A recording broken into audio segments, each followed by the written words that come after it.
이스라엘이 현재 걱정하고 있는 건 핵이 아니에요. 2차 전쟁은 하느냐 안 하느냐의 문제가 아니라 언제 하느냐의 문제고 파생 결단이기 때문에 2차 전쟁의 피해는 1차를 능가한다고 봤습니다. 이란의 새로운 지도자는 이란에서 나오는 게 맞습니다.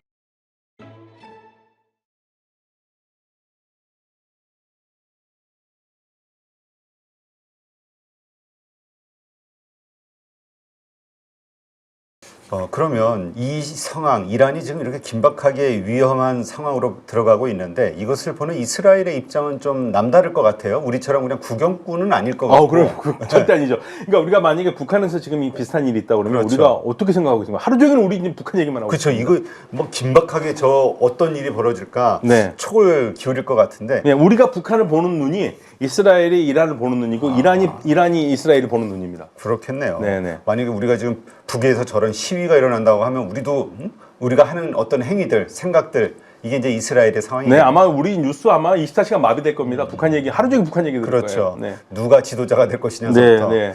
어떻습니까?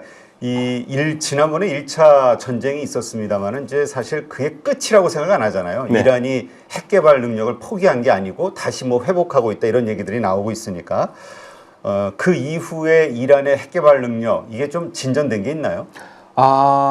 일단 농축 우라늄 60% 400kg을 이란이 어딘가에 가지고 있어요. 그거를 비밀리에 돌리면 80, 90까지 할 수 있겠죠.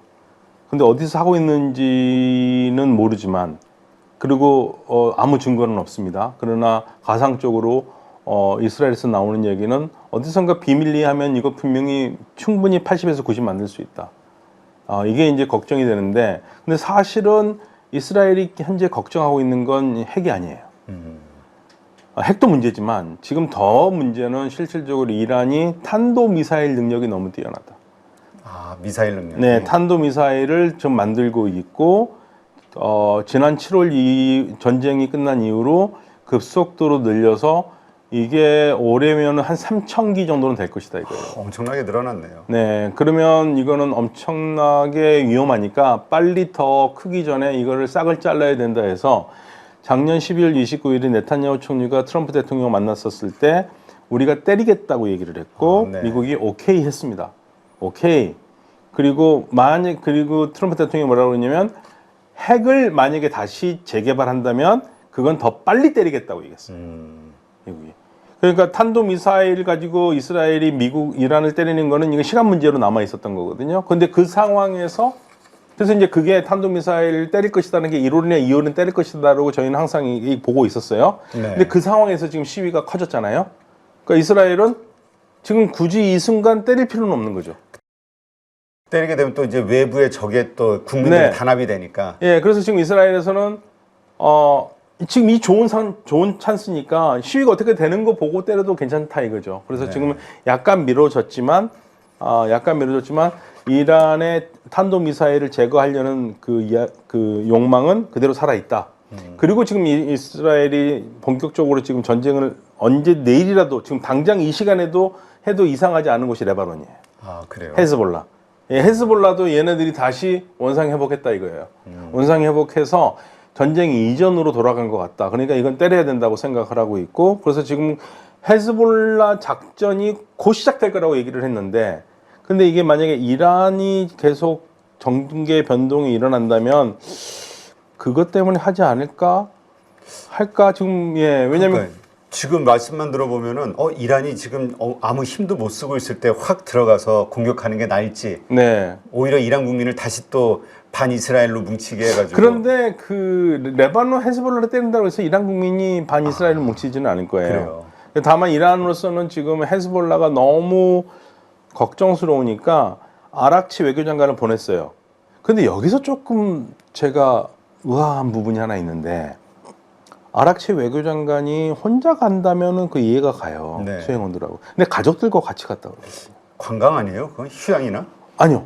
망명? 도피 가능성이 있지 않을까요? 망명. 그래서 망명은 아니고요. 레바논에 가서 레바논에 있는 이란의 외교 공간에서 가족들이 머문다고 그러는 거예요. 근데 공문을 드리는데 가족하고 왜 갑니까? 그렇죠.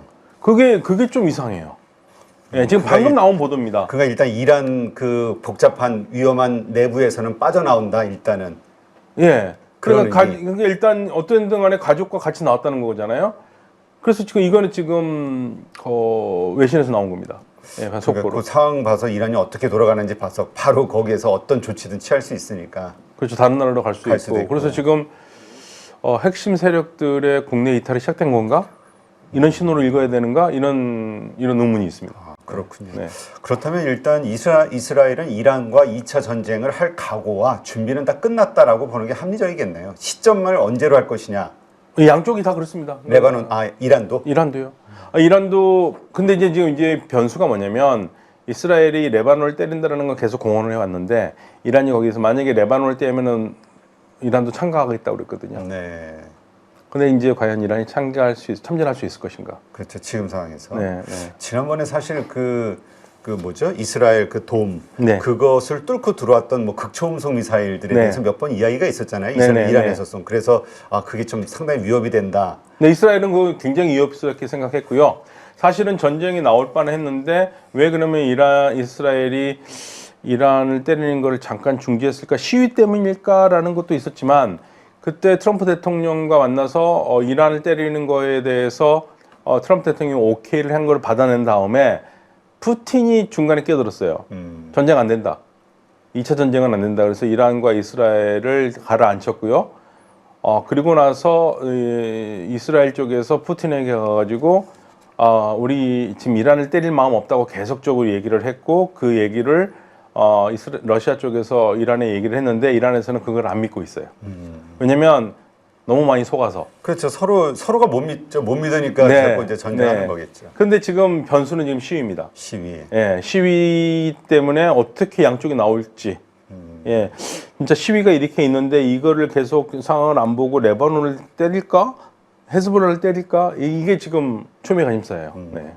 지금 만약에 전쟁이 된다면 레바논을 때린다고 했을 때 뭐 또 지난번처럼 막 도심 지역 물론 그 지도자들을 없앤다라는 명분은 있습니다만 민간인 희생이 자꾸 발생이 되고 있잖아요. 네네. 이 레바논도 그렇고 이란에 대한 다음 만약에 공격이 시작이 된다고 하면 지난번하고 좀 다르게 그 어떤 중요한 그 민간인 뭐 댐이라든가 이런 인프라와 관련된 이런 쪽을 꼭 때리지 않겠냐 이런 분석들도 있는 것 같아요. 이란과 이스라엘 네네. 아마 이번에는 할 때는 서로 사생결단 할 겁니다. 그러니까 2차 정말. 전쟁은요. 예, 2차 전쟁은 다들 뭐라고 그랬냐면요. 하느냐 안 하느냐의 문제가 아니라 언제 하느냐의 문제고 그리고 2차 때는 사생결단이기 때문에 2차 전쟁의 피해는 1차를 능가한다고 봤어요. 그러게요. 그러니까 이 가운데서 민간인의 그 피해가 많을 엄청날 수밖에 것이다. 없죠. 네, 많을 수밖에 없습니다. 그럼 이제 점점 더 감정이 격앙이 되면서 더 확전될 가능성이 있잖아요. 그렇죠. 그렇게 되면은 또 주변 국가들이 이란이 시합한가요? 네, 이란 시합합니다. 그렇다면 또 관련 시합파 국가들이 보고만 있겠느냐. 그래서 이것이 이제 확전되는 중동 아니, 근데 전쟁으로 주변 시합파 국가들이 이란을 도와줄 나라 없습니다. 이란은 혼자 싸웁니다. 혼자서. 예, 그 친구가 없어요. 그래요? 네네. 자, 그렇다면 어쨌든 아주 긴박한 상황이고 이 변수로 드러난 이 시위 네. 이 이후에 만약에 정권이 바뀐다면 그때는 좀 화해 무드로 갈까요? 정권이 바뀐다면은 아무래도 이스라엘과 미국의 적대적이지 않은 사람이 들어올 가능성이 있겠죠. 근데 네. 이제 어떤 세력이 들어오냐에 따라 다르겠지만, 근데 개혁파들은 미국과 대화를 원하기 때문에 핵을 어느 정도 포기할 수 있습니다. 근데 문제는 핵 문제에 대해서 가장 민감한 곳이 보수파도 있지만 보수파도 더 민감한 것이 군부거든요. 군부. 예, 핵명수비대가 어떤 생각을 하고 있느냐가 문제죠. 핵명수비대가 쉽게 그동안 한 거를 그 많은 사람이 죽으면서까지 지금까지 왔는데 그거를 포기를 할까? 그러니까 네. 지금 북한하고 우리하고 입장이라고 생각하면 네. 그러겠네요. 이 핵 때문에 우리가 사실 체제가 유지되고 네. 아니면 무슨 뭐 말빨이 생기는 거고 앞으로 협상력이 있는 거고 이런 식으로 만약 생각한다고 했을 때 포기 안 하죠. 그렇죠. 예, 북한을 봐잖아요. 그리고 핵을 포기해가지고 박살난 나라들이 있잖아요. 리비아 대표적인 케이스가. 우크라이나도 그렇고요. 그렇죠. 그러니까 이란의 군부는 어떻게 해서든지 핵을 포기하지 않으려고 그럴 겁니다. 야, 이건 문제가 첩첩산중이군요. 네, 네. 근데 아까 푸틴이 중재를 했다고 말씀하셨는데 네. 푸틴이 이스라엘과 이란 이 중동에 미치는 러시아의 영향 이런 게 좀 큽니까? 있죠. 그래요? 예, 있습니다. 예, 근데 다만 그 푸틴이 만약에 지난번처럼 이란과 이스라엘 전쟁 났었을 때 이란을 편을 들어주지는 않거든요. 예, 왜냐하면 이스라엘이 중요하기 때문에. 이스라엘도 역시. 중요하고. 네. 근데 이스라엘은 무조건 미국 편이라고 일반인들은 다 생각을 하고 있는데 그게 러시아에서 그런 이유가 있나요? 중요하게 여기는? 러시아의 중동 영향력 무시할 수 없습니다. 예, 그리고 러시아가 있으면 이스라엘은 누구를 제어할 수 있냐면 튀르키예를 제어할 수 있어요. 네, 그러니까 러시아가 미국이 할 수 없는 일들을 몇 가지 할 수 있는 게 꽤 있기 때문에 이스라엘은 러시아와 굳이 나쁘게 지낼 필요도 없고요. 러시아도 이스라엘과 나쁘게 지내지 않으려고 하는 이유가 이스라엘에 있는 약 200만 명의 이스라엘 국민이 러시아에서 온 사람들이에요. 러시아계군요. 네. 그러니까 러시아 푸틴 대통령이 지난번에 그런 얘기 했지 않습니까? 왜 이란 안 도와줬느냐? 그랬을 때 첫 번째가 이란과 우리는 상호 방위 조약을 맺은 게 아니다. 그리고 이스라엘에는 러시아어를 할 수 있는 사람들이 200만 명이나 있다. 실질적으로 이스라엘은 러시아 사용 국가다. 우리가 그 점 무시할 수 없다. 얘기했거든요. 네, 그렇군요. 야, 이게 들어가면 들어갈수록 여러 나라가 다 되게 복잡하게 얽혀 있네요. 이해관계들이. 네, 그러니까 우리도 복잡하지만 이 중동은 더 나라가 많으니까 더 복잡하죠. 사실 우리도 복잡하지 않습니까? 그렇죠. 단 둘인데도 옆에 주변 때문에 그치, 복잡한데. 그래서 무슨 협상을 하려면 네. 그 주변 국가들하고 같이 뭐 4자 회담, 5자 네. 회담 맨날 이런 얘기 남북 회담만 하니까. 해가지고 끝낼 수 있는 게 아니라 주변하고 다 얘기하듯이 이 중동도 마찬가지입니다. 중동은 더 플레이어가 더 많죠. 네. 그렇군요. 자, 지금 근데 어떻게 지금 현재까지 드러난 이란에서의 그 어떤 야당 지도자들 혹은 반정부 저항 세력 이런 것들이 현재 많이 알려져 있는 게 있나요?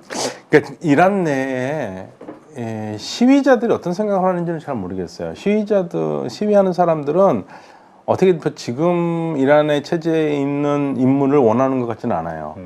차라리 밖에 있는 레자 파hlavi가 있으면 좋겠다고 생각을 하는 것 같아요. 왜냐하면 그 지금 시위하는 사람들, 레자 파hlavi를 생각하는 사람들은 사실은 그 혁명 이전 세대를 겪어보지 않은 사람들이거든요. 네. 거기에 대한 약간 환상이 있을 겁니다. 그 시대는 굉장히 자유로웠다는 환상이 있을 거예요. 그냥 그럴 수 있어요. 왜냐하면 일단 종교 가지고 사람을 괴롭히지는 않았으니까. 그렇죠. 예, 복장도 자유롭고 술도 마시고 표현도 자유로웠고 정치적으로만 민감하게 얘기하지 않으면. 예, 그런데 그 시대도 사실 엄혹한 시대였거든요. 그런데 지금은 겪어보지 못한 세대들은 그 시대의 자유로운 삶이 좀 많이 부러운 거고, 가장 좋은 거는 저는 항상 이건 저희 지론인데 민주화를 하든 뭐를 하든 간에 외부에서 도와주는 것보다는 스스로 문제를 해결하는 게 제일 중요하거든요. 그렇죠. 예, 외부에서 저는 만약에 파hlavi, 제가 개인적으로 레자 파hlavi라는 미국에서 망명하고 있는 전 왕의 아들에 대해서 별로 좋지 않게 생각하는 게, 이 사람이 만약에 이란의 지도자로 온다면 이 사람이 과연 이란 사람들을 위해서 일을 할까? 그렇죠. 자기를 도와줬던 그렇지. 예, 이스라엘과 미국에 대해서 좋은 일을 할 거 아닙니까? 그렇죠. 보온을 해야 되니까 또 네. 약점이 있겠죠 또. 예, 그래서 이란의 새로운 지도자는 이란에서 나오는 게 맞습니다. 네. 근데 어떻습니까? 이란이 지금 이렇게 어려운 상황이 된다면 아까 말씀하셨듯이 헤즈볼라부터 시작해서 이제까지 그 이스라엘에 저항하고 있는 반미 이런 저항 세력들, 이 세력들에 대한 지원이 사실 끊어지는 거잖아요. 이들의 힘은 어떻게 될까요? 혹은 미래. 만약에 이란이 국민들이, 사실 일반 국민들이 원하는 것 중에 하나가, 돈이 없는 건 알겠는데 있는 돈이라 제대로 쓰라 이거죠. 왜 있는 돈을 쓸데없이 해외에 지원하는 데 쓰냐 이거죠. 예를 들면 이거 미국 타임즈에서 보도했던 것 같은데요. 이란이 헤즈볼라에게 주는 돈이 1인당 1,200달러라는 얘기예요. 맞네요. 예, 그러니까 이란 국민들이 그러면 뚜껑이 열리죠. 생각해 보세요. 아니 이게 힘든데 그 돈을 그렇게 갖단 얘기야? 그러니까 새로운 정부에 들어오면은 국민들은 그걸 다 끊으려고 그럴 거예요. 그러니까 제가 사실은 이란 친구들한테 그런 얘기를 많이 했었거든요. 그러니까 너희 그 팔레스타인에다가 마음 쓰는 건 알겠는데 일단 너부터 살아야 되지 않느냐. 그렇지. 내가 곳간에서 인신난다고. 네, 그것도 하고 나중에 해라. 그런데 현 이란 체제에서는 그게 안 돼요. 예, 그러니까 아마 이제 그 부분에 대해서는 조정이 있겠죠. 새로운 만약에 체제가 바뀐다면. 예. 그럼 이 이후에 중동 질서는 다시 또 격변으로 갈 수밖에 없겠네요. 개편. 만약에 이란이 미국이나 이스라엘 원하는 대로 팔레스타인 문제에서 관심을 갖지 않는 정권이 들어선다면, 일단 이란이 그동안 운영해 왔던 이란 밖에 있는 친이란 세력들에 대한 돈이 안 갈 거고 그러면 그 세력들이 더 이상 움직이지 않을 거기 때문에 이스라엘로서는 굉장히 안전한 상태가 되겠죠. 그렇죠. 그리고 아랍 국가도 그걸 원하는 바입니다. 왜냐하면 아랍 국가도 자꾸만 아랍 지역이 전장터가 되는 거 원하지 않기 때문에요. 예, 그런 면에서 팔레스타인 문제에 관계된 문제는 해결되겠지만 이제 팔레스타인 문제는 또 따로 그렇다고 해서 해결되는 문제는 아니거든요. 그렇죠. 예, 그건 이제 그 문제 그대로 남아 있고 다만 이란이 손을 떼는 형태가 되겠죠. 어쨌든 저항 세력들의 힘은 약해질 수밖에 없겠네요. 예, 약해지지만 사라지지는 않겠죠. 그렇죠. 네. 근데 이 중동의 워크 어라운딩 전략이라는 게 있다면서요? 이게 어떤 겁니까? 중동의 워킹 어라운드라는 건 사실은 워킹 어라운드라는 것은 뭐냐면요. 이게 이제 UAE에서 주로 많이 나오는 얘기인데 이거는 중동뿐만 아니라 우리에게도 양 맞는 겁니다. 그 워킹 어라운드라는 게 이제 제가 그 참가하고 있는 프로젝트 중에 하나인데 사실 전 세계에서 가장 지금 골치 아픈 나라 두 나라잖아요. 그렇죠. 미국과 중국. 예. 이 미국과 중국을 좀 우회해서 조만조만한 나라끼리 좀 뭔가를 해보자. 잘 먹고 잘 사는 방법을 찾아보자. 예, 기술 중견국. 기술 중견국이라면 한국, 일본, 독일, 프랑스 이런 나라들, 그다음에 UAE 이런 나라들이 인도 이런 나라들이 야 미국과 중국이 너무 부담스러우니까 그거를 좀 돌아서 이 나라들을 워크 어라운드 해보자. 워크 어라운드. 예, 그래서 좀 미국, 중국에 시달리지 않고 우리끼리 좀 협력하면 살아볼 수 있는 방법을 찾아보자라고 하는데 거기에 가장 적극적인 나라가 UAE. 네. 그래서 이제 워크 어라운딩이라는 말은 이제 새로 신조어고요. 네. 거기서 이제 참가하는 나라들이 있다면 이제 뭐 이거는 정부가 참가하고 있는 거 아니고 저희 이제 민간에서 2.0 정도에서 2.0, 1.5에서 구상을 하는 건데 미국과 중국의 경쟁이 너무 심해져서 여기에 등살에 힘든 나라들 있잖아요. 네. 한국, 일본, 독일, 프랑스, 이스라엘, 그다음에 UAE 이런 나라들이 좀 어떻게 인도 이런 나라들이 협력을 해서 삼각 협력을 하던 사각 협력을 하던 그래서 좀 경제적으로 살 길을 찾아보자라는 하나의 아이디어죠. 그렇군요. 네. 이러한 것들 보면서 이란하고 또 사실 중동에서 가장 큰 라이벌 관계였던 게 사우디잖아요. 네네. 사우디의 입장도 지금 상당히 좀 복잡할 것 같아요. 사우디는 가장 원하는 거는 어떻게 했던 간에 전쟁을 하지 말아라. 만약에 이란이 이스라엘과 또 전쟁을 하면 불똥이 안 튈 수가 없잖아요. 그렇죠. 예, 불똥이 안 튈 수가 없으니까 그거를 없애야 된다 생각을 하고 있고 그래서 지금 나오는 게 만약에 긴장 관계가 극도로 올라가면 미국과 이란의 관계를 사우디가 중재하러 나설 수도 있다는 얘기가 나오고 있습니다. 그래요? 예. 근데 다른 면으로도 좀 불안할 것 같아요. 왜냐하면 지난번 네팔 시위, 그러니까 이 젊은이들 SNS를 타고 일어나는 그 시민 혁명 네. 이런 것들이 자꾸 일어나면 왕정 국가라든가 아니면은 뭐 하여튼 민주적이지 않은 국가들 입장에서는 되게 좀 불안할 것 같다는 생각이 들거든요. 네, 불안하죠. 확산될까봐. 예, 그래서 사우디가 상당히 많은 부분에서 자유화를 많이 했잖아요. 근데 사우디도 항상 그 걱정을 하고 있을 겁니다. 그리고 사우디 정부가 마음에 안 드는 나라들이 있으면 그걸 또 조정할 수도 있는 거니까. 근데 지금 현재 사우디는 대단히 모하마드 빈 살만이 선제 조치를 많이 했기 때문에 이 젊은 세대들의 모하마드 빈 살만의 지지도는 상당히 높은 편이에요. 예, 그래도 현재까지는 괜찮은 것 같습니다. 그렇다면 튀르키예는 어때요? 튀르키예 에르도안 대통령 다시 당선되고 나서 다시 그 독재, 권위주의 이것을 아주 강하게 만들고 있다 이런 뉴스들이 많이 나오잖아요. 네. 근데 최근에 또 건강 이상설이 나온다면서요? 네, 뭐 눈에 보기에도 그렇게 건강해 보이지는 않아요. 그래요? 예, 그 에르도안 대통령의 걸음걸이라든지 이런 거 보면은 확실히 한 10년 전과는 확실히 다릅니다. 예, 그런데 지금 현재는 에르도안 대통령이 트럼프 대통령하고 아주 브로맨스가 아주 뛰어나가지고 위기를 넘기고 있고요. 권위주의는 강화되고 있는데 쉽지는 않을 겁니다. 왜냐하면 워낙 국민들이 반대도 있지만 또 적극적으로 지지하는 세력들이 30% 이상은 되거든요. 네. 그래서 현재까지 뭐 튀르키예가 정치적으로 어렵다? 이거는 그런 일이 벌어질 것 같지는 않고요. 다만 지금 튀르키예가 튀르키예를 가장 위험하게 보는 나라가 있습니다. 이스라엘입니다. 이스라엘. 현재 이스라엘과 튀르키 사이가 굉장히 안 좋은데 그냥 안 좋은 게 아니라 군사적으로 충돌 가능성까지 얘기 나올 정도로. 그 정도로. 네, 네. 튀르키예도 보니까 방산 쪽에서 계속 나오는 뉴스를 보니까 상당한 군사 강국처럼 보이긴 하더라고요. 여러모로 어려워가지고 우리하고 경쟁이 안 됐었는데 이제 또 F-35를 받고 그 다음에 미국에서 그동안 튀르키예를 제재를 하면서 주지 않았던 기술이 있는데 근데 그걸 또 주겠다고 얘기를 하고 있거든요. 궁극적으로 그러면 우리하고 경쟁이 되겠죠. 네. 전에 그 튀르키예 하면은 우리가 가장 뭐 살인적인 인플레이션, 그다음에 물가 폭등 뭐 이런저런 이야기들이 있었잖아요. 거기도 환율 문제도 있었고 지금은 좀 비싸요. 계속 이 문제는 인플레이션 높아요. 제가 최근 튀르키예를 갔다 왔는데 물가 비싸요. 요새 여행 프로그램들 보면은 너무 가고 싶은 나라예요. 뭐 음식도 맛있어 보이고 풍경도 예, 근데 되게 좋고. 가서 직접 돈을 써보면 인플레이션이 심해가지고요. 비싸요.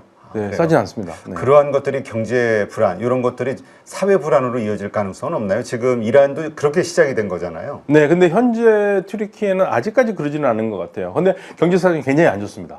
안 좋은 거는 맞는데 다른 걸로 지금 모면을 하고 있잖아요. 그리고 이란 튀르키예가 언론 통제도 굉장히 잘하고 있고, 네, 만만치 않습니다. 시스템이 돼 있군요. 그냥 대국입니다, 대국. 네.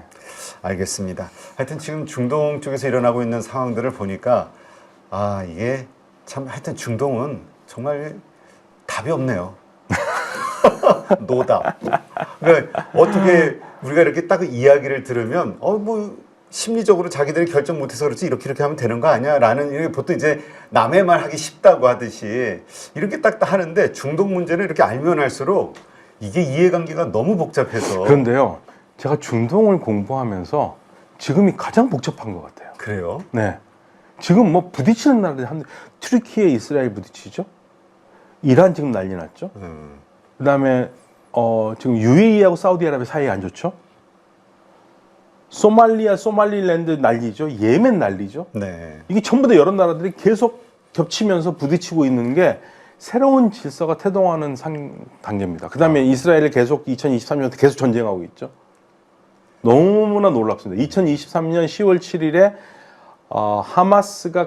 가자에 있는 하마스가 이스라엘을 침공한 거는 어떤 면에서는 엄청난 판도라의 상자를 열어서 이 혼란이 수습되는데 상당한 시간이 걸릴 것 같아요. 그래요? 네. 어떤 미래학자가 전에 그런 얘기를 하시더라고요.